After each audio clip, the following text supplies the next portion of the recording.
Olha para o mapa de Angola. Provavelmente já viste este mapa centenas de vezes. Mas alguma vez paraste para pensar numa coisa? Por que Angola tem exatamente este formato? Por que as nossas fronteiras fazem estas curvas? Por que Angola tem uma parte do território completamente separada do resto do país? E principalmente, quem decidiu onde Angola começava e onde terminava?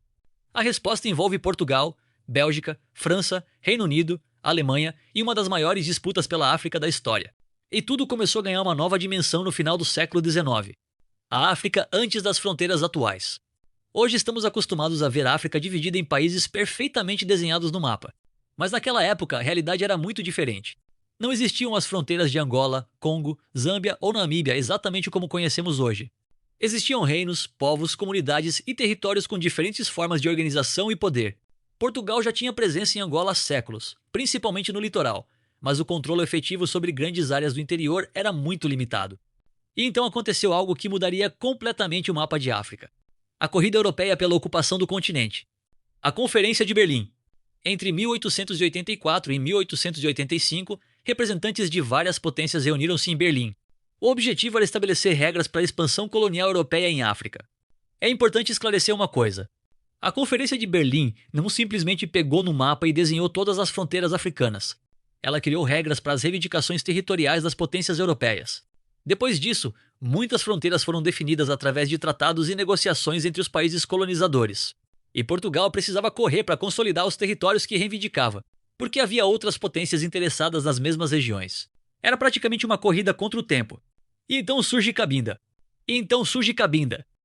Se olhares para o mapa, vais perceber imediatamente. Cabinda não está ligada fisicamente ao restante território angolano. Existe território da República Democrática do Congo entre Cabinda e o resto de Angola. Mas por que isso aconteceu?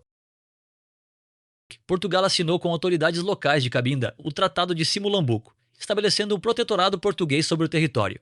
No mesmo período, a disputa colonial na região do Congo estava a redesenhar completamente o espaço à volta. O Estado Livre do Congo, associado ao rei Leopoldo II da Bélgica, acabou ficando entre Cabinda e o restante território português.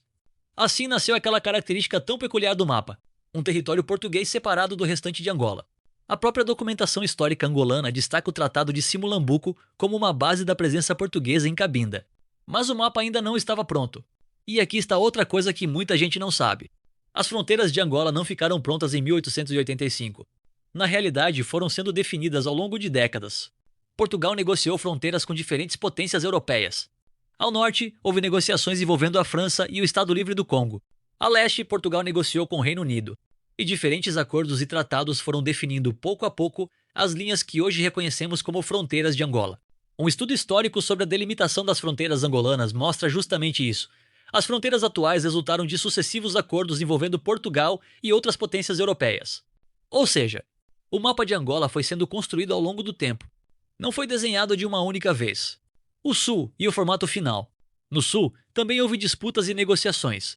Portugal tinha interesses em expandir o seu domínio territorial, enquanto o Reino Unido também procurava consolidar as suas próprias áreas de influência na África Austral. A fronteira entre Angola e os territórios britânicos da época foi sendo definida através de acordos e posteriormente por processos de demarcação. Assim, pouco a pouco, foram surgindo as linhas que hoje vemos no mapa. E é por isso que Angola possui aquele formato tão característico. Não porque alguém tenha simplesmente decidido desenhar o país daquela maneira, mas porque o território foi resultado de uma longa história de ocupação, tratados, disputas e demarcações coloniais. Então, da próxima vez que olhares para o mapa de Angola, não vejas apenas linhas. Cada linha daquela fronteira conta uma história. Uma história de reinos africanos, exploração europeia, tratados, interesses econômicos e disputas territoriais.